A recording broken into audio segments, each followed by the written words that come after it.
Welcome to this very special edition of the KJ Masterclass Live, the show which ensures that you profit from your time spent here with experts, either through their industry insights, information, or simply learning from them. And today we have Jigga Jones. He calls himself the guru of the ghetto. Once in a difficult lane, now he is on the right lane, and we'll be talking about all that from him. Learn all about the wisdom of the street. We'll learn about laughter. We'll learn about life lessons. In all these things, we'll learn a lot from Jigga Jones. Welcome to the show, Jigga. Hey man, thanks for having me on here. This is an honor and a pleasure to be on here. Up You here are international doing it. Of course, you are welcome. Welcome to the show. Welcome to India in this online form, Jiga. And I'm sure not just in India, but a lot of people across the globe will benefit from what we are going to talk right now. As I said, we'll learn about from you all about the street wisdom, about laughter, about life lessons. And so, before we come to the street, let's understand about your time on the street. The way your journey, your background, so that people know a little bit more from you about who they are listening to. Oh Lord. Well, shoot. When I was just starting out, I was in a neighborhood where they glorified, people snatching purses and stealing cars and all kinds of stuff like that was a normal part of life. A lot of people wanted to be, like a gang member and stuff like that. So I never joined a gang because I lived, on one side of town where, we had like one gang, and I went to school on another side of the town where there was another gang. So I couldn't join no gang because otherwise I'd be fighting one way or fighting the other way in or out. So it kind of gave me an advantage where I didn't have to really pigeonhole myself into a gang. So it allowed me to kind of have like a 10,000-foot view of maybe I shouldn't be joining the gang. And it was kind of funny at the time because like, oh, you didn't join the gang. You're gonna join the Crips, you want to join the Bloods. And they used to laugh, well, you gotta join, you gotta pick one, I couldn't pick one, because there was no way. And with that, I had to be my own person.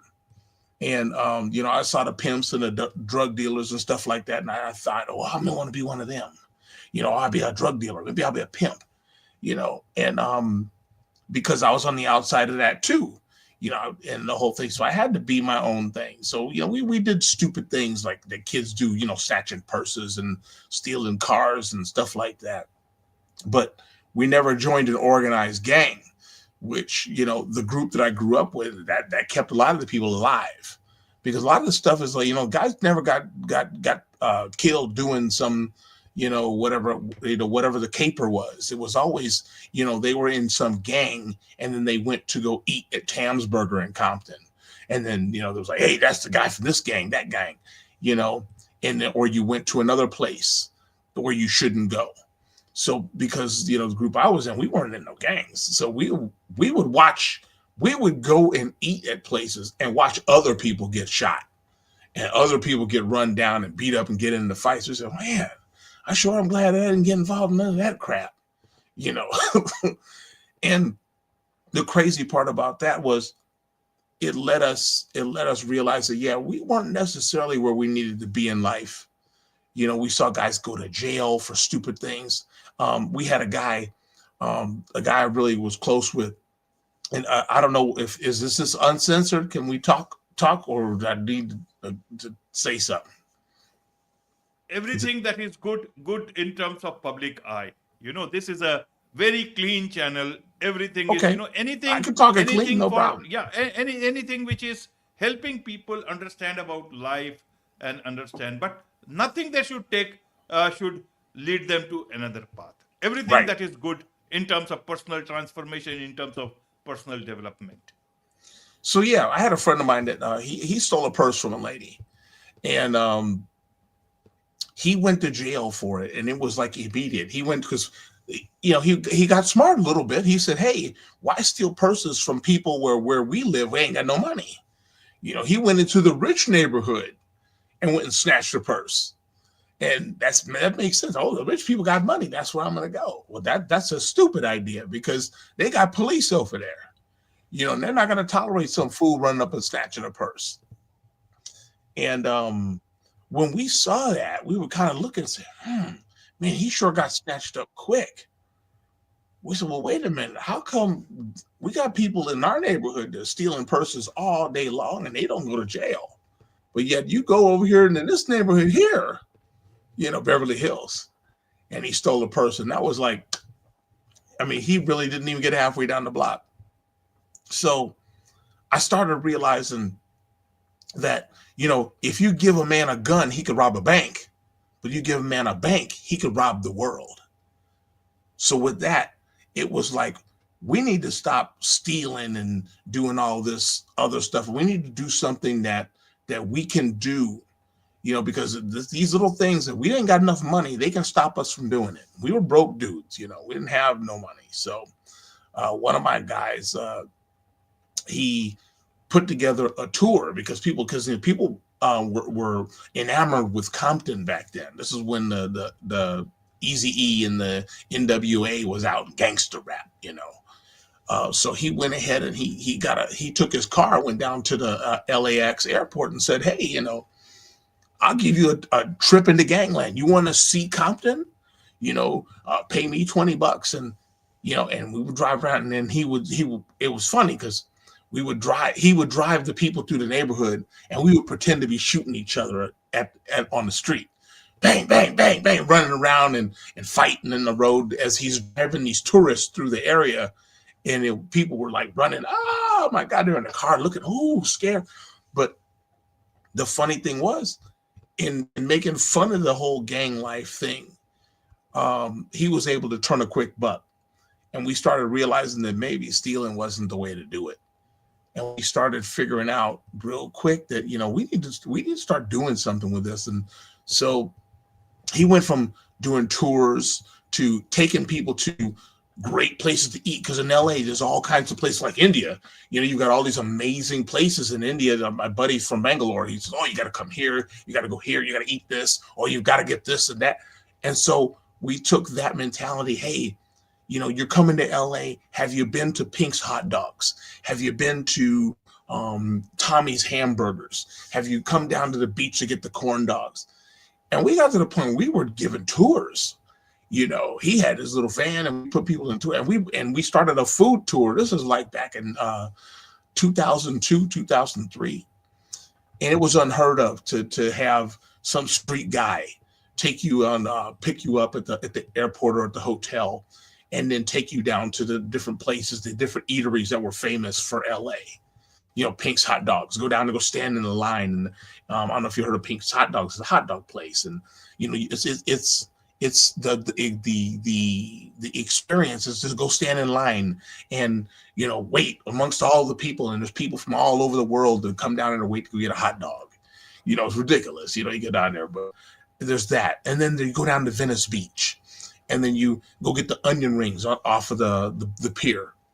Have a guy up there. They got the street guys that are onion rings, and we started getting little hookups where we meet this street vendor here and say, hey, at 11 o'clock, make sure you're here because we're going to bring a whole bunch of people over. And it was just things like that to where you realize, you didn't need a knife, you didn't need a gun to make money. You just need to use your brain a little bit. All these places we dreamed about going, Tam's Burgers and all these different places, people that see LA on TV, see it on the news, and when they come to LA, they were like, wow, I'm going to go to LA. What would I do? I would like to go get a Pink's Hot Dog. I'd like to go to the Hollywood Walk of Fame and go get a slice of pizza. And so it was those things that helped us really to build a business and to become something and stop doing all this stupid stuff in the street and going to jail and things like that. So people laughed at us. Oh, you're not going to join the gang. No, we're going to do this. And you look at it now, and all those guys that laughed at us all have prison records or dead or in jail. And the group that we hung out with, they found different ways to get tourists to Hollywood Boulevard Walk of Fame, to get people up to the Hollywood sign. And it was areas we knew all about because we grew up there. So we just said, hey, Somebody's willing to pay me $20 to take them to the Hollywood Walk of Fame. That's it. Let's go. And it started from there. And one of my buddies started a tour company down there. He's one of the guys that started one of the I want to name his business, but he's got a tour company where they cut the top of these vans off on the top so you could look up and see the tops of the buildings and stuff. And he did all that because he used to have an old raggedy little van and drive people around, in the thing. And people laughed at him at first. Oh, you drive that raggedy van. Ha, ha, ha. People laugh and laugh. But they stopped laughing when he made his first $1 million.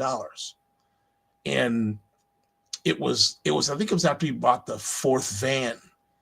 And we had cut the roof off of the van because it was rusted. Actually, wasn't some innovative idea to cut the roof off so that you could look up. We didn't figure it out, but the van was so old and rusted, people wouldn't get into it. It looked bad, and we took it back in the hood, and we used paint rollers to paint it.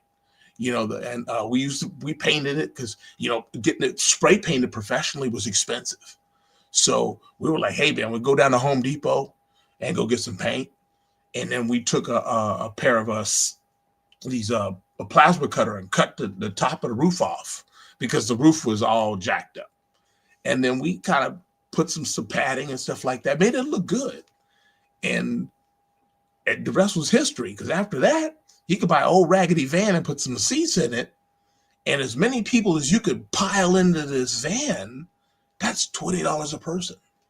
And we're looking at a 10-passenger van.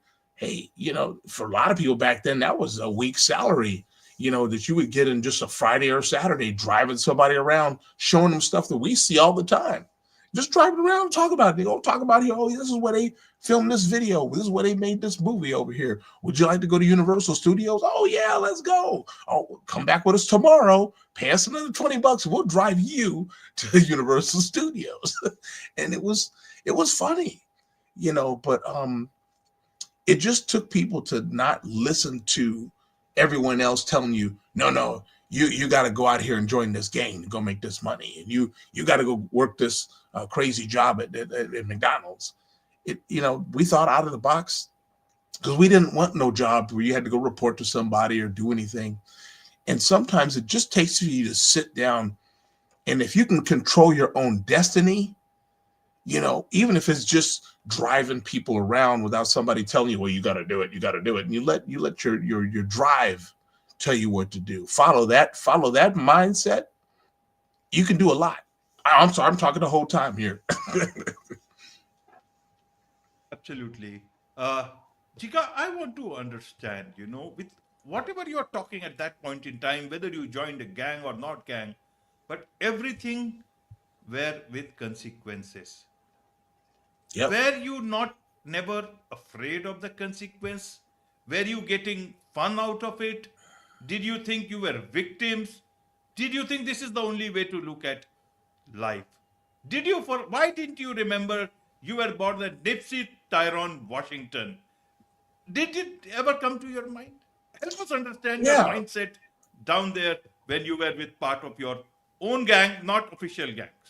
Yeah, because they told you, they made you feel like if you weren't part of the gang, you weren't gonna be anybody. When we used to go to the places to eat and hang out, the gangs, they were over there. They had all the women, they had all the fresh cars, nice cars to do, and they laughed at us over there. We roll up on our bicycles, you know, and they would look at those losers over there. You want to be somebody, come join us. And we really didn't buy into that. And it was mainly because most of us were, as we call, cross towners, where I lived in one part of the town where it was all Crips over there. And in order for me to go to school, I'd have to go into a blood school, which means I would have to wear Crip colors in a blood school, and you just get beat up every day. It didn't make any sense. And and there were people, man, they would tell you, oh, you're not going to make it in life if you don't join a gang. You better pick one. We picked our own gang.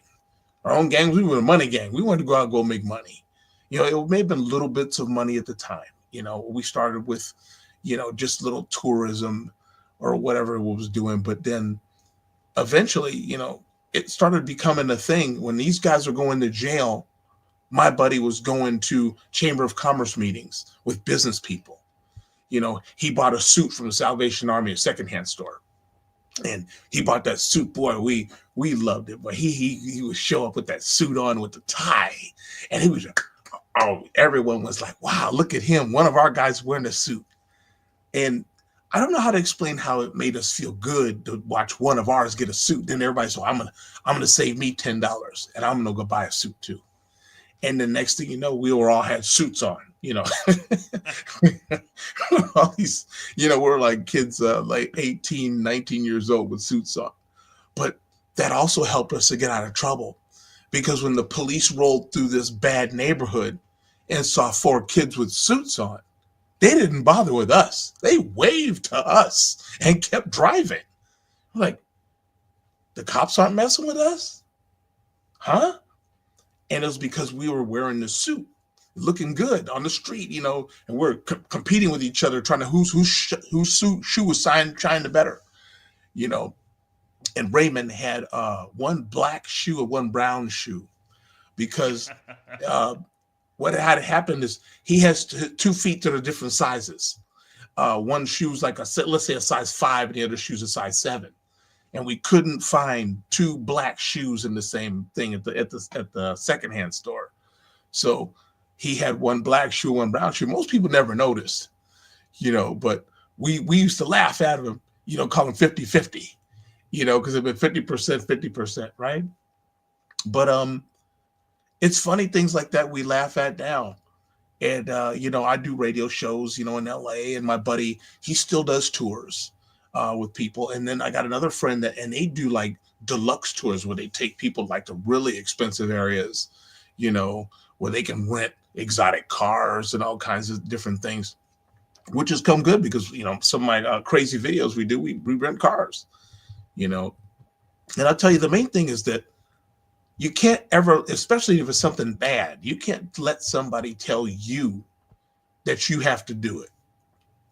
If you find a way to control your own destiny, do that. Don't let anybody tell you got to do what everybody else is doing, because sometimes everybody else is going the wrong direction, and maybe you got to turn and go your own way, and it's better. I would rather turn and go my own way and fail and then try something else than to go along with everybody else and do it wrong. And I just only now because Absolutely. I'm old now. I'm 50 years old, 50 something years old. So I figured it out now. When I was young, man, I really wanted to be like those other guys and drive the fancy cars and be with all those women and stuff like that, and laugh at the police and go to jail. And I mean, that was considered prestigious to go to jail in my neighborhood. They were stupid, but you look at it now and go, man, I wish in school they would have taught us, hey, you know what? Instead of I got to be a rapper or I got to be a whatever, maybe I should be my own man. Maybe I should find something that makes me happy and do that. Because the kid that was always doodling and doodling and doodling, they should have encouraged him to be an artist. But they didn't do that. They told him, "Oh, go get a job down here wherever." And so he's miserable for most of his life. And now, after his kids get older and grown out, now he's making art. Stuff that he should have done out of high school. Now we're all 50 years old, and the art he makes is incredible. I mean, he draws with the paints and the colors, and he's getting real good money for his art. And you would think if that was something that he was allowed to be left alone to do that. I mean, think of how far this world could go if we stopped telling people what they should do, what we think they should do, and either ask them what they should do, what they feel good doing, or find out what they would be good at. Give them a test and a whole bunch of different things to find, you know what, you would probably be good at that. Let's try that. Versus let's see this round guy and pound him into a square hole. Because everybody else is square, you're going to be a square too. Bang, bang, bang, bang, bang. I wonder where the society could go if we could just live like that. Right, right, Jiga. So, how do you look at that? You say you are 57. I don't believe that. For me, I thought you are 25, 27, Oh, well, not thank you. 57. Seriously, I seriously thought that, with school classes and all those things, you really look look like dashing man. You are indeed. The glasses are Yeah. prescription so I can see. Okay, but it's But yeah, got style, man. Even mine are prescription in that sense. But you see, you got that style. I don't know any American way to say it, but it yeah, looks you got cool. it. Yeah, I was It born in looks cool. 1972, so you can do that math on that. But I tell you, man, it's just it's just a But and today you if you could do look at it, anything. 1972, it's not 57. It might be 52 or 53 maximum. Yeah, that's right. Okay. So, Jika, I want to understand from you in that sense is, that do you think your life, is it a well-lived life, or have you ever thought it's a wasted life in a different sense altogether? When I was younger, I thought it was wasted because I saw all these other people doing these things, and they're buying houses and they're accomplishing all these things, with ill-gotten gains.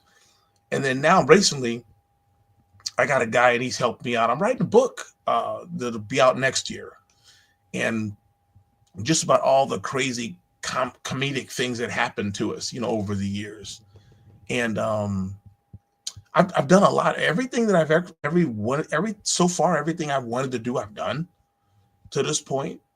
And that's the one thing I'm very grateful for, because I didn't, I watched my dad. He worked for the auto industry here, and he never got to do what he wanted to do. He every day he would go to work at this job, and he would build parts and put the stuff together, put the stuff together, come home and be exhausted, tired, eat food, go to sleep, get up, go back to work. He never got to live his life. And I knew I didn't want that. I saw enough of that. I didn't want nothing to do with that. So I just made sure that, hey, you know what? I want to sell tickets at the forum, and the forum's like this place where people go watch concerts and sporting events. I went down there and I went down. Hey, God, how do I get a job here? How do I get a job? No, you can't get a job. You could be freelance. Okay, freelance. What does that do? He said, we give you a bunch of tickets, you sell them, and then we give you the money. Okay, great. I sold tickets for one season, and I had a lot of fun. You meet a lot of people. They come down there, they're happy. And what was great was I'm selling tickets and I'm seeing people. I'm like, hey, and I saw my buddy got business cards for his vans. And I say, hey, you know what? Here's your ticket. And if you want to go on a tour of LA and eat at all the best places, here's the card. And my cards had Jigga on the back of them, so that when Corey would see my tickets, his business cards, what we call tickets, he'd see those come across. He'd be like, oh, wow, man, you out there getting tickets. And he would give me a little bit of money. Hey, the guy gave me $20. Here's your $5. All right. Yeah. And I'd make money just for doing my other job down there with Corey, selling, tickets to travel through eateries. So yeah, I feel like everything I've done, I know people that lived the gang life, that live 12 miles from the beach in Compton and have never physically seen the beach. They won't leave their neighborhood to go see the beach. And there's no greater joy if you can go. And I tell you, if you live near a body of water, go and watch a sunrise, go and watch a sunset. Just sit down, put your feet into the dirt and watch the sunrise or the sunset. And it will change your life if you've never seen it. Or if you're having a bad day, get down there and do that. That is one of the most wholesome things you can definitely do. Absolutely, Jiga. So when did your life change in terms of reinvention? In terms of what sparked your reinvention? What was it? The pivotal moment that changed your life's direction. We were at a party at a friend's house, and he was a popular guy, and everybody loved this guy. Oh, this guy. If you got invited to this party, you were somebody. We went there, and a guy they were doing drugs there. And you wanted to be stylish like everybody. Everybody was doing drugs. Oh wow, dude. Oh, you're not cool if you don't do this. Well, somebody we really liked and respected was dancing. The music was playing, dancing. Well, oh, this person dancing. Oh, this is fantastic. Ooh, wee. And it collapsed. Boom. Fell down on the floor. And we're like, what happened with this? And remember, we're like, at the time, we're like 20 years old. You don't hear see nobody collapsing in no party. And they called the police. The ambulance came out. Well, the police came later, but the ambulance came out. And it's because the guy was doing all these drugs that he had passed out. And then they do something, they put something in your mouth where the vomit comes out. And here you are, you're in your finest clothes. You're in front of everybody of the society that we hang out with. And now there you are laying on the floor where they've cut your fancy shirt off and you're vomiting on the floor. And we looked at that and we said, you know what? That's not going to be me. And the four of us left, but there were people still partying in the back while this person was laying on the floor, almost fighting for their life because they overdosed on something. And the four of us got out of there and said, you know what? This is these people with these drugs. We're not doing this.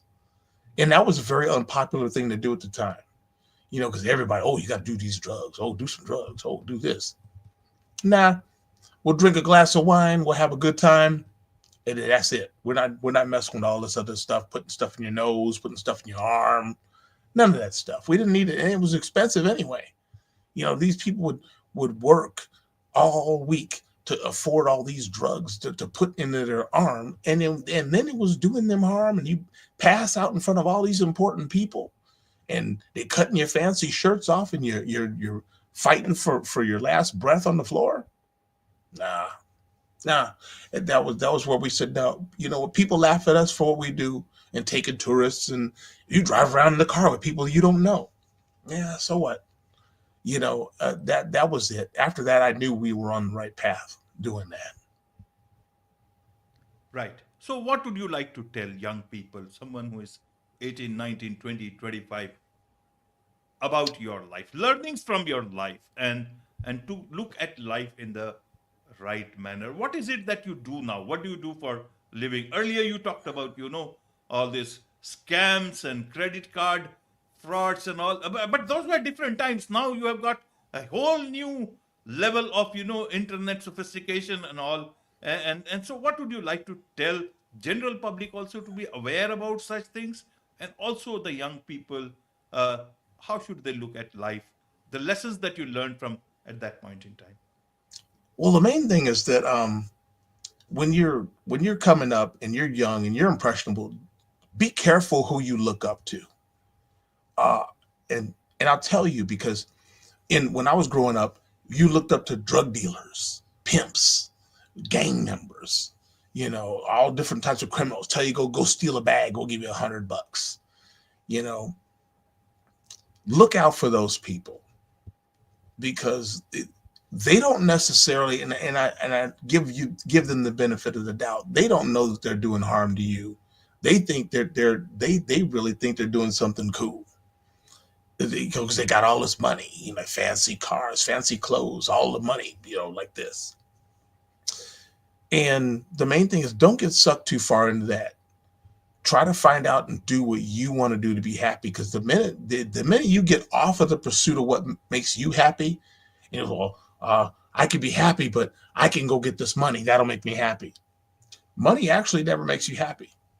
I mean, it's a means to an end for certain things. Yeah, you need money to pay your bills. Yeah, you need all these things. But if you get caught up in a I need money lifestyle, you will one day wake up and say, I need a life, and I've now missed it.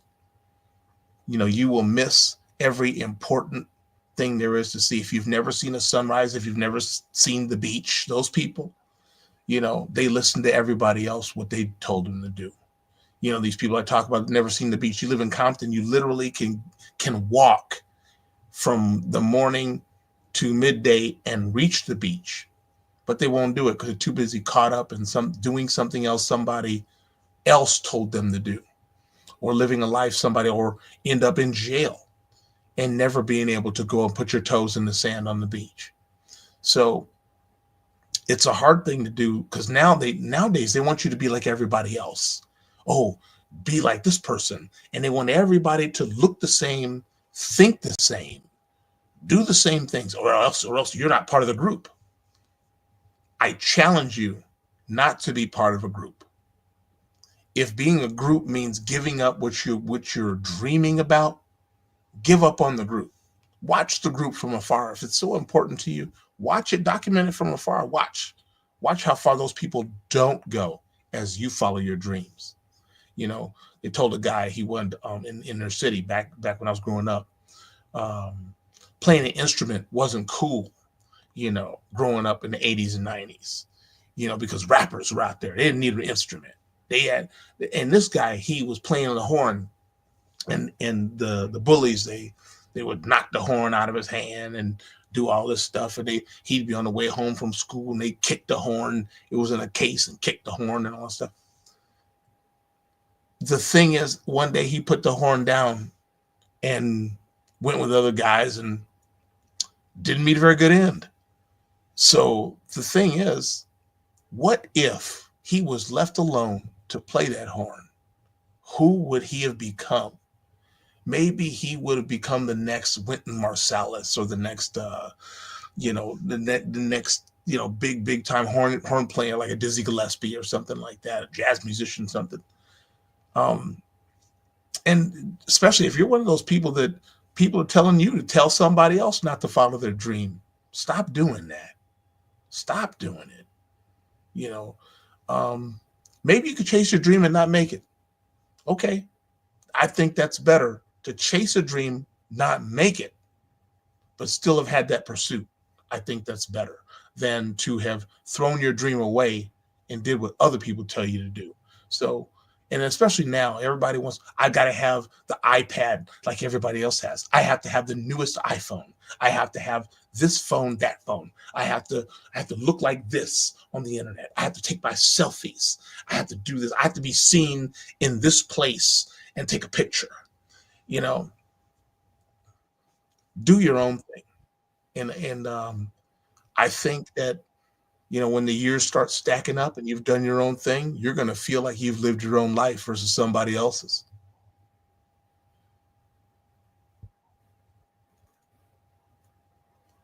What do you want to? Do you have any dreams, or you have fulfilled all your dreams? Still have any dreams? I do. I do. I have a friend of mine, Kivon. He used to be a bank robber, and he started this foundation called Save Black Boys. And he basically, his dream was to never have someone in his community where he lives in Compton, never to be forced into gang life. And he did that. That was his dream. And I helped him along with some of that. And for me, I'm looking at the creatives that get lost along the way. A friend of mine, really good guy. He could sing his ass off. He could sing. He could hit notes. He could sound like the guy from the Police, the song The Police, the guy, and then he could sound like Phil Collins, and he could sound like all these different people. And he never pursued it, because people laughed at, oh, you're singing that white music. Oh no, don't do that. And for me, I would like to put like not like a Juilliard like they have in New York, but some kind of a foundation where people with talent can go to that and get encouraged to do that. Like if they find out they like music, well, let's find out what you can do. Can you play an instrument? Can you play a guitar? Can you dance? Can you sing? I'd like to put something like that together. And I'm thinking, one day I'm working with some guys at the radio station. We talk about the same thing too. And so we got to really, because like you look at music today, you got, like for American music, it's bad because you got the same 10 music artists and that's all you hear, from those 10 artists. And there's thousands of musicians out here, but none of them get any play because these big companies say, okay, these are the musicians you're supposed to like. See, again, listen to what other people tell you what to do. Um, I would like to encourage people to have their own voice, have their own song, make their own music.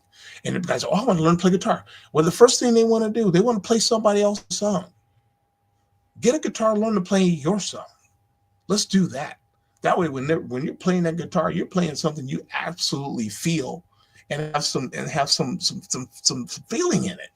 You're playing so look, I can play this song just like so and so. What good is learning to play somebody else's music? He's already made his mark in life. He's already got a gold record. He's already got fans already. Why play his music? Play your own music. play your own music. You are writing a book now. Next year, Yeah, when will it come be in the market? probably by next year. It's going to take a year because of all the stuff that we got to do, and some of we got to clear. And we started the draft of it back in October, and it's going to be about a year. So maybe I'll come back and visit you again when I get the book ready to go, and I got to send you a copy once I get it ready to roll. Absolutely, I would love to, read that. But what is that book all about? It's going to be about all the times and adventures we had on the street. Just all the different things we did. One of my friends lived out of a rental truck for a year, and that was an adventure. Because in LA, you're not allowed to, at the time, you weren't allowed to live in your car. You had to move it around. And so he learned different parts of the city by tonight, we'll park in Brentwood. To tomorrow, we park, on Sepulveda. Next time we're going to park by LAX. That was a mistake. You're trying to sleep and you got planes coming in all night. that was something else. And then trying to cook. And then when you had to go to the bathroom, oh Lord, you got to find a hole. Where are you gonna go? Just things like that. Just things like that, but very important things. Lots of things to learn from you, Jigga, and I'm sure a lot of people would like to connect with you. What's the best way for them to do so? Oh, they can go to jiggajones.com, and they can sign up and see some of the crazy things and crazy videos and stuff that we've done, poking fun at the way other people used to live and laugh, And the other thing is that if you can't be laughing through a lot of your day, question what you're doing. Laughing is one of the best things and one of the greatest gifts, and friendship is something that you can't put a price on. So laughter and friendship, find it wherever it may be. It may not be in your city. You may have to find out and go to the next city. You've never been ever to the next city, go there. Stand there for a minute. Look at the place. See if there's somebody interesting. Go say, hello, my name is so-and-so. Let's see what happens. Sometimes they may not be friendly, but other times you may learn something or meet the friend of your life, to somebody that you were supposed to meet and never cross paths with. Absolutely. Absolutely. Great wisdom here indeed, Jigga. With this, it's a wrap on this very special edition of the KJ Masterclass Live. Thank you so much indeed for joining us. Thank you, man. I appreciate being on here, and I look forward to seeing you again.